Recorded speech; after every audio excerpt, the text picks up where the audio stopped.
আমাদের সংস্কৃতি, আমাদের সংস্কার সর্বদা থাকবে আমাদের সাথে। ভারতের মহান গ্রন্থ আর কাব্যের সম্পূর্ণ সংকলন। সাবস্ক্রাইব করুন তিলক। কৌরবরা পাণ্ডবদের আগুনে জ্বালিয়ে মেরে ফেলারও চেষ্টা করেছে। ওরা ভীমকে জলে ডুবিয়ে মারার চেষ্টা করেছে, তাও কিছুই হলো না। তখন মামা শকুনি বলল, যখন কোনো বীরকে নিজের বল দ্বারা অথবা শক্তি দিয়ে পরাজিত না করতে পারো, তাহলে ছলনা করে পরাজিত করো। তখন মামা শকুনি বলল যে দেখো, বসন্তের মহোৎসব আসছে। ওই সময় পাণ্ডবেরা মহারাজ ধৃতরাষ্ট্রের কাছ থেকে আশীর্বাদ নেওয়ার জন্য হস্তিনাপুর আসে।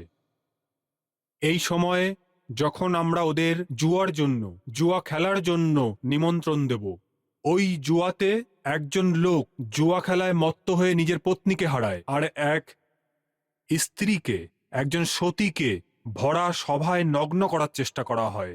এর থেকে বড় দুর্ভাগ্য কোনো দেশে, কোনো সংস্কৃতিতে হতে পারে না। ওখান থেকেই মহাধ্বংসের বীজ বপন হয়েছিল, যা শুধু একটি মহান রাজ্যকেই না, বরং এক মহান সংস্কৃতি, আর ওই সংস্কৃতিতে যারা ছিল তারা সেই সব মহান মানব সম্পর্ক, লোকেদের সম্মান আর হিউম্যান ভ্যালুসকে জুয়া খেলায় কুরবান করে দিয়েছে। ওই দিন কৌরব সভায় যে জুয়া খেলা হয়েছিল, ওটা কোনো ধর্মের খেলা ছিল না, ছল আর কপটের খেলা ছিল। আসলে যুধিষ্ঠির এবং পাণ্ডবরা ওই খেলাকে খেলা মনে করে খেলছিল, কিন্তু কৌরব একটা যুদ্ধের মতো করে খেলছিল। ওদের একটিই চাল ছিল যে পাণ্ডবরা সমূলে নষ্ট হয়ে যাক। প্রতারণা করে শকুনি জিতছিল, আর পাণ্ডবরা এক এক করে প্রত্যেক চালে নিজেদের সবকিছু হেরে যাচ্ছিল।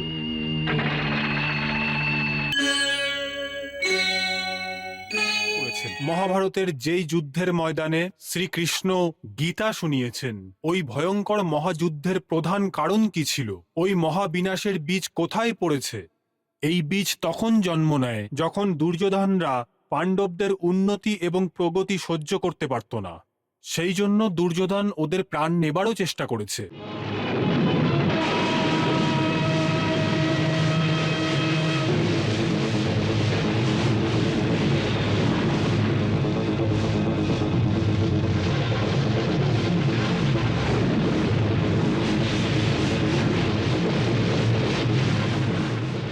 কৌরবরা পাণ্ডবদের আগুনে জ্বালিয়ে মেরে ফেলারও চেষ্টা করেছে।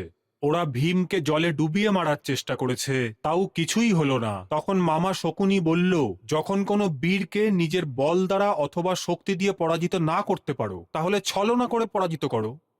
তখন মামা শকুনি বলল যে দেখো, বসন্তের মহোৎসব আসছে। ওই সময় পাণ্ডবেরা মহারাজ ধৃতরাষ্ট্রের কাছ থেকে আশীর্বাদ নেওয়ার জন্য হস্তিনাপুর আসে। এই সময়ে যখন আমরা ওদের জুয়া খেলার জন্য নিমন্ত্রণ দেব, ওই জুয়াতে একজন লোক জুয়া খেলায় মত্ত হয়ে নিজের পত্নীকে হারায়, আর এক স্ত্রীকে, একজন সতীকে ভরা সভায় নগ্ন করার চেষ্টা করা হয়। এর থেকে বড় দুর্ভাগ্য কোনো দেশে, কোনো সংস্কৃতিতে হতে পারে না। ওখান থেকেই মহাধ্বংসের বীজ বপন হয়েছিল, যা শুধু একটি মহান রাজ্যকেই না, বরং এক মহান সংস্কৃতি, আর ওই সংস্কৃতিতে যারা ছিল তারা সেই সব মহান মানব সম্পর্ক, লোকেদের সম্মান আর হিউম্যান ভ্যালুসকে জুয়া খেলায় কুরবান করে দিয়েছে। ওই দিন কৌরব সভায় যে জুয়া খেলা হয়েছিল, ওটা কোনো ধর্মের খেলা ছিল না, ছল আর কপটের খেলা ছিল। আসলে যুধিষ্ঠির এবং পাণ্ডবরা ওই খেলাকে খেলা মনে করে খেলছিল, কিন্তু কৌরব একটা যুদ্ধের মতো করে খেলছিল। ওদের একটিই চাল ছিল যে পাণ্ডবরা সমূলে নষ্ট হয়ে যাক। প্রতারণা করে শকুনি জিতছিল, আর পাণ্ডবরা এক এক করে প্রত্যেক চালে নিজেদের সবকিছু হেরে যাচ্ছিল।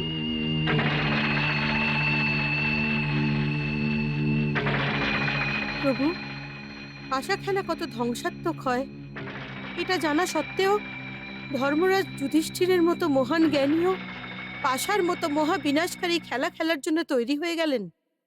দেবী, যে কোনো ক্ষত্রিয় দ্যুত এবং যুদ্ধ কে আড়াতে পারবে না। ক্ষত্রিয় ধর্ম এই যে যখন কোনো ক্ষত্রিয়কে যুদ্ধ এবং জুয়ার জন্য আহ্বান করা হয়, তখন ও বারণ করতে পারবে না, কারণ জুয়াও এক ধরনের যুদ্ধই।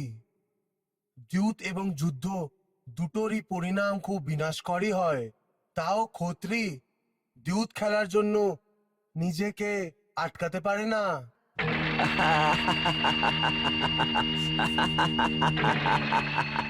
বলুন সম্রাট যুধিষ্ঠির, এখন আপনি বাজিতে কি লাগাচ্ছেন বলুন। মামা বাবু, সব কিছুই তো আপনি জিতে নিয়েছেন, এখন বাজিতে লাগাবার জন্য আমার কাছে তো কিছুই নেই। আপনি চারজন ছোট ভাইয়ের মধ্যে বড় ভাই, এই চার ভাই আপনার সম্পত্তি।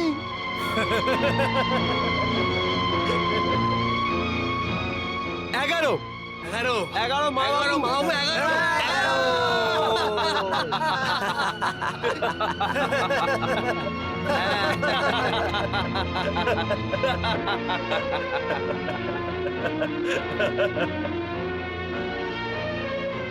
এখনো আপনার কাছে একটি হিরে বাকি আছে, সবচেয়ে মূল্যবান হীরা।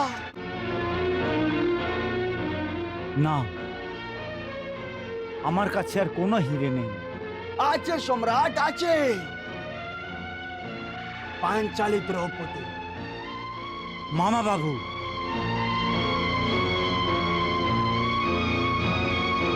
হ্যাঁ, দ্রৌপদী। খেলো সম্রাট যুধিষ্ঠির, আপনার অন্তিম পড়াও এবার, আর না তো পা।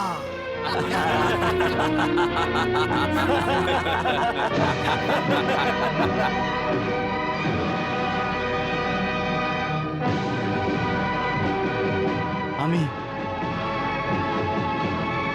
আমি দ্রৌপদীকেও বাজিতে লাগাচ্ছি। দ্রৌপদী, দ্রৌপদী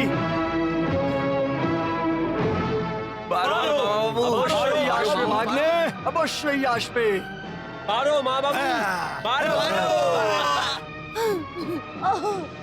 না, पकड़ के पांचाली के दुशासन ले चला ऐसे, वृक्ष की बेल घसीट के कोई। না, না।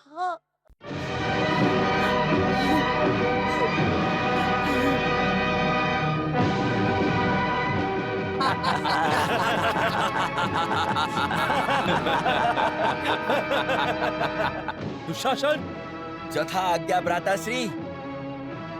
ওঠ ওঠ।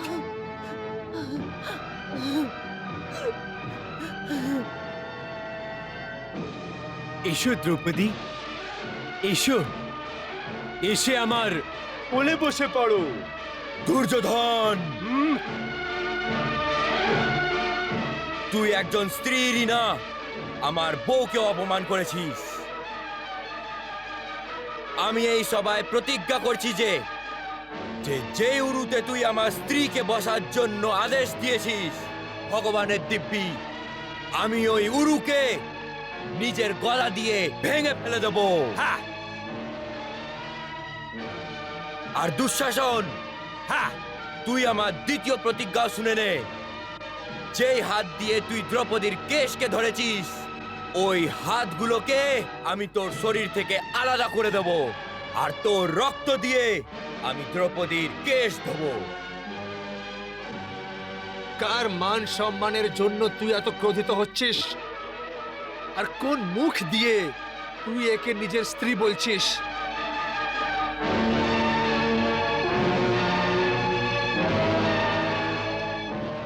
এ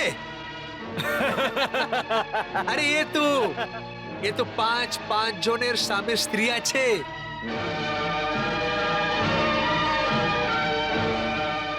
পাঁচ জনের জায়গায় যদি 6 জন হয়ে যায়, তাহলে কি আকাশ ভেঙে পড়বে?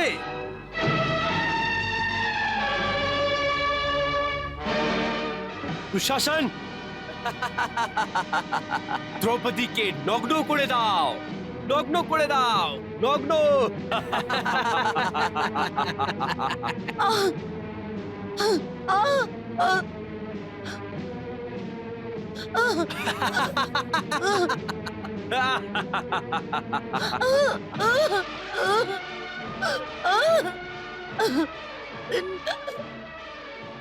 না না द्रौपदी के लुटने की लीला देख रहे निर्मम हो सारे, जिन पर था अभिमान वो बैठे दास बने निज से बस हारे। आस लुटी विश्वास लुटा रे, टूटे सब आधार सहारे। चारों ओर से हार गई तब अंत में आई प्रभु के द्वारे। मेरी लाज लूटी तो होगी हंसी, मेरी लाज लूटी तो होगी हंसी, जगत में तिहारी पद राखियो, अब मेरी पद राखियो। कृष्ण चक्रधारी अब प्राण दो या प्राण लो, अब प्राण दो या प्राण लो।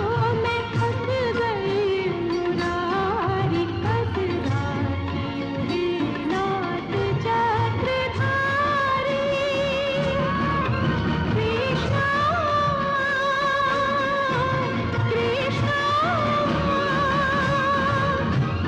कृष्णा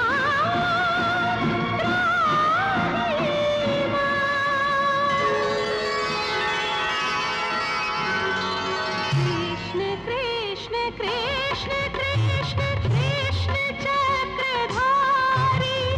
कृष्ण कृष्ण कृष्ण कृष्ण दुख शोक हारी। कृष्ण कृष्ण कृष्ण कृष्ण कृष्ण चक्रधारी। कृष्ण कृष्ण कृष्ण कृष्ण दुख शोक हारी। कृष्ण कृष्ण कृष्ण कृष्ण कृष्ण चक्रधारी। कृष्ण कृष्ण कृष्ण कृष्ण दुख शोक हारी।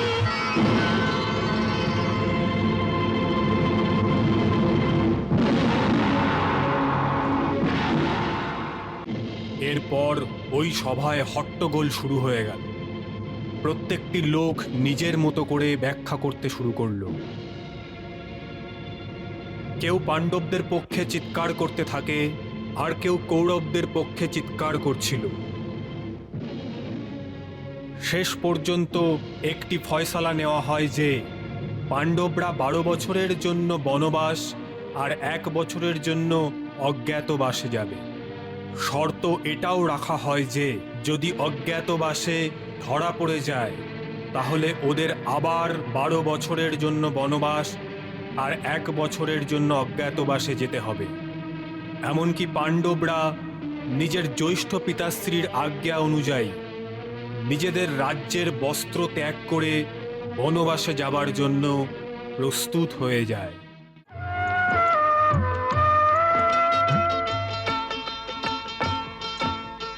अनुमति मांगे मात से शीश नवा कर जोड़। अनुमति मांगे मात से शीश नवा कर जोड़। भारी मन से जा रहे मातृभूमि को छोड़। राजा दास बने अनुजों संग राजा दास बने।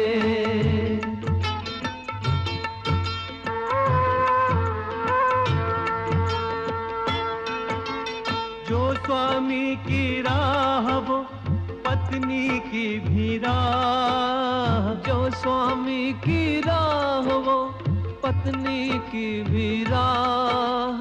सीता के सम द्रौपदी करे धर्म निर्वाह, राजा दास बने अनुजो संग राजा दास बने।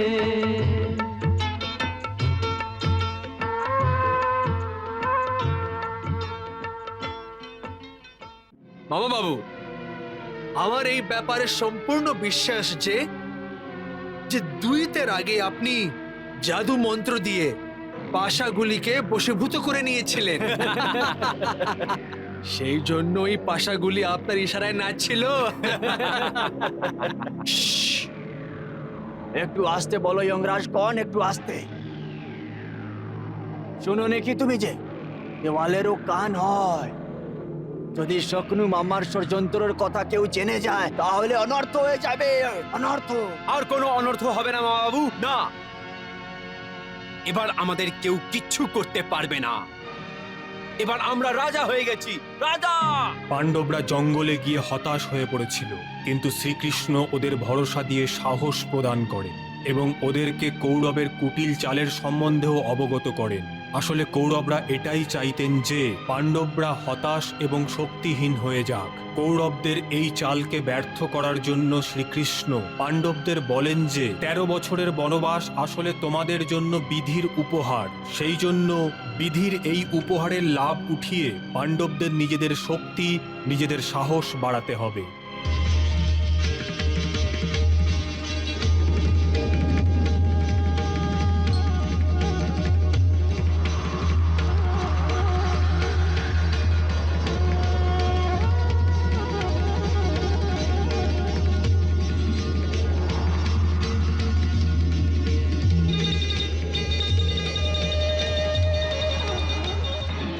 আজকে 5 জন পাণ্ডবের অজ্ঞাতবাসের প্রথম দিন।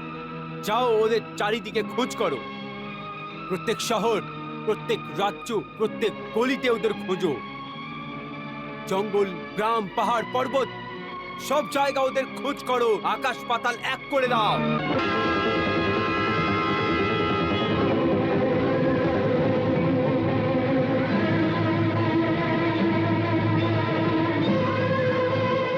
পাণ্ডবরা পাওয়া যাচ্ছে না। মামা বাবু, এখন কি হবে? কি হবে?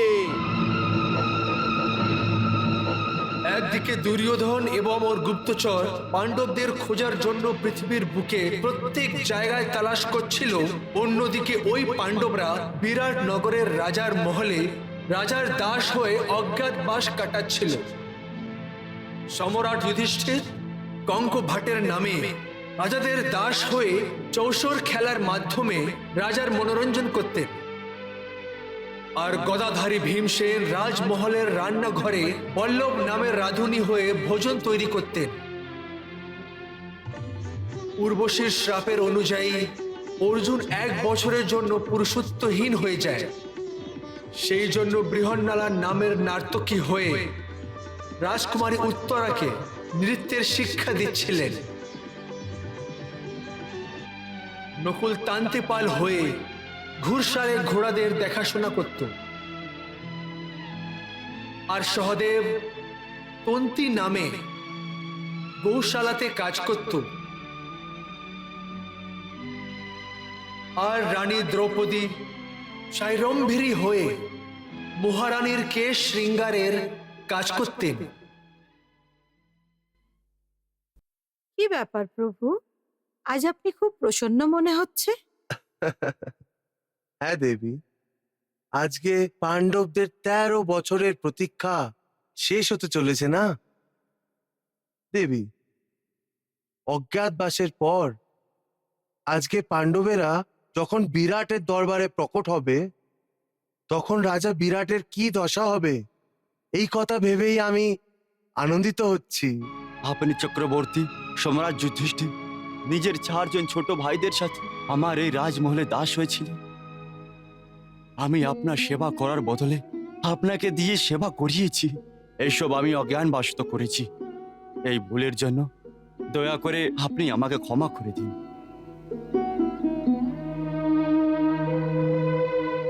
না না মহারাজ, না, এটা আপনি কি করছেন? অজ্ঞানে করা ভুলের জন্য আপনি ক্ষমা চাইছেন? বরং আমাদের না চিনতে পারা আমাদের জন্য উপকারী হয়েছে। যদি চিনে ফেলতেন তাহলে এখানে লুকিয়ে থাকা মুশকিল হয়ে যেত আর অজ্ঞাতবাসের সময় ধরা পড়ে যেতাম।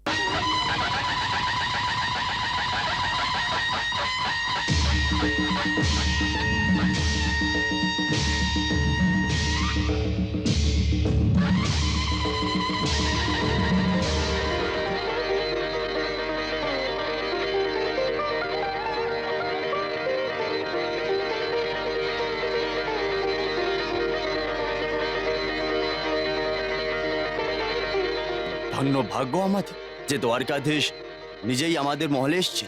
সুখী থাকো। প্রণাম বাসুদেব। প্রণাম।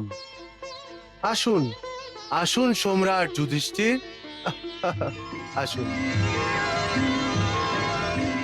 13 বছর আগে জুয়াতে হেরে গিয়ে ওরা নির্ধন হয়ে গেছিল, কিন্তু অজ্ঞাতবাসের পরে এবার আমাদেরকে ওদের রাজপাট ফিরিয়ে দিতে হবে। না মাতাশ্রী, না।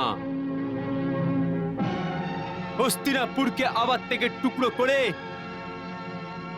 আমি পাণ্ডবদের ইন্দ্রপ্রস্থ ফিরিয়ে দেব না, ফিরিয়ে দেব না।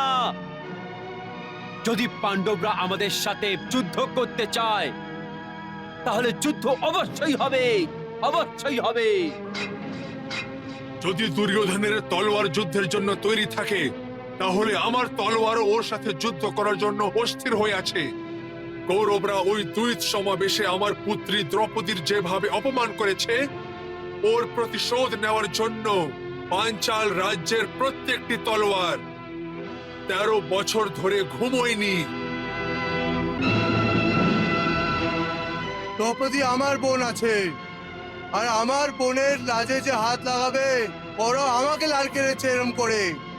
নিজের বোনের রাখির দিব্যি খাচ্ছি যতক্ষণ আমি দৃষ্টদুম কৌরবদের নির্লজ হাতকে কেটে ফেলবো না, ততক্ষণ দ্রৌপদীর অপমানের বদলা পুরো হবে না। আমিও আমার দুটো প্রতিজ্ঞা পূর্ণ করার জন্য যুদ্ধের প্রতীক্ষা করছি।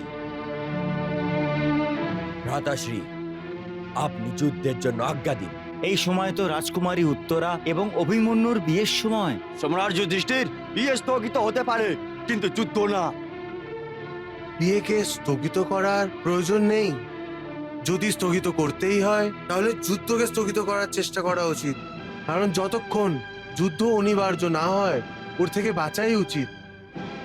যদি আপনারা সবাই চান তাহলে যুদ্ধ থেকে বাঁচার জন্য আমার কাছে একটি উপায় আছে। এখন কি উপায় মধুসূদন? শান্তির চেষ্টা। হে জনার্দন, তুমি তো সবই জানো।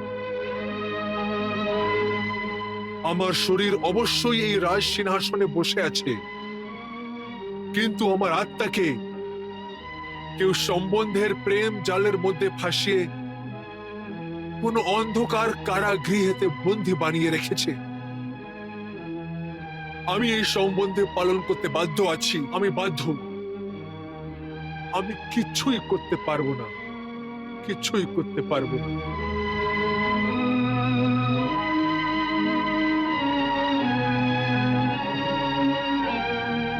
মহারাজ ধৃতরাষ্ট্র, আপনি আপনার বাধ্যতার দুঃখ বলে নিজের কর্তব্য থেকে পেছনে হতে পারবেন না, ওর থেকে পালাতে পারবেন না।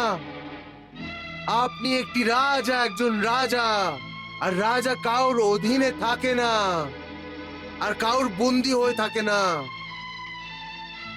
বরং ওকে বন্দী বানিয়ে নেয় যে অন্যদের অধিকারকে কেড়ে নিতে চায়। ভাগ্নে, শ্রীকৃষ্ণ তো এখন শান্তির ভাষা ভুলে গিয়ে যুদ্ধের ভাষা বলছে। ও দূতের মর্যাদার উল্লঙ্ঘন করছে। ও জামাই বাবুকে আমাদের বিরুদ্ধে শত্রু বানিয়ে আমাদের বন্দী বানাতে চায়। হ্যাঁ, আরে এ কি আমায় বন্দী বানাবে?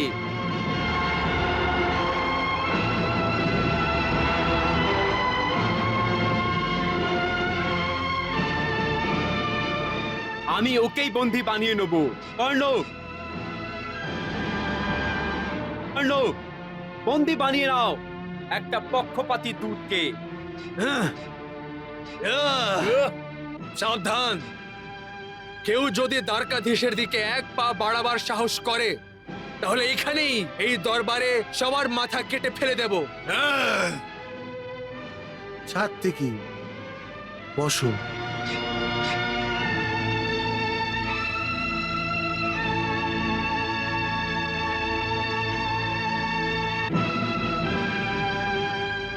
এসো এসো দুর্যোধন, এসো কর্ণ, আমাকে বন্দি বানিয়ে নাও।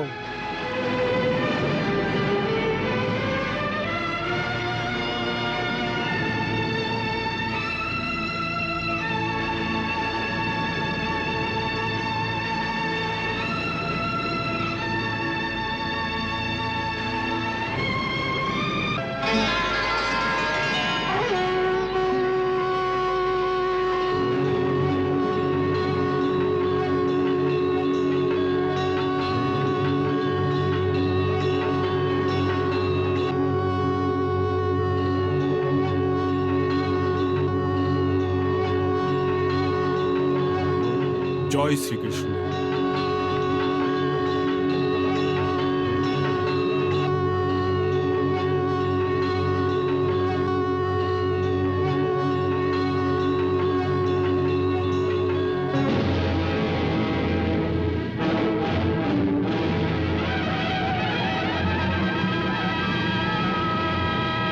পাণ্ডব এবং শ্রীকৃষ্ণের দিক থেকে শান্তির শেষ চেষ্টাও ব্যর্থ হওয়ার পর কৌরবরা হস্তিনাপুরে আর পাণ্ডবরা বিরাটনগরে যুদ্ধের প্রস্তুতি নেওয়া আরম্ভ করে দেয়। উত্তর দক্ষিণ পূর্ব পশ্চিম প্রত্যেক জায়গার রাজাকে এই মহাযুদ্ধে নিজের দিক থেকে যুদ্ধ করার জন্য নিমন্ত্রণ করা হয়। আর বড় বড় রাজা মহারাজা সম্রাট যুধিষ্ঠির এবং কৌরব সৈনিকদের মধ্যে উপস্থিত হয়ে নিজের নিজের সৈনিকদের ওদের নেতৃত্বের মধ্যে যুদ্ধ করতে প্রস্তুত হয়ে যায়।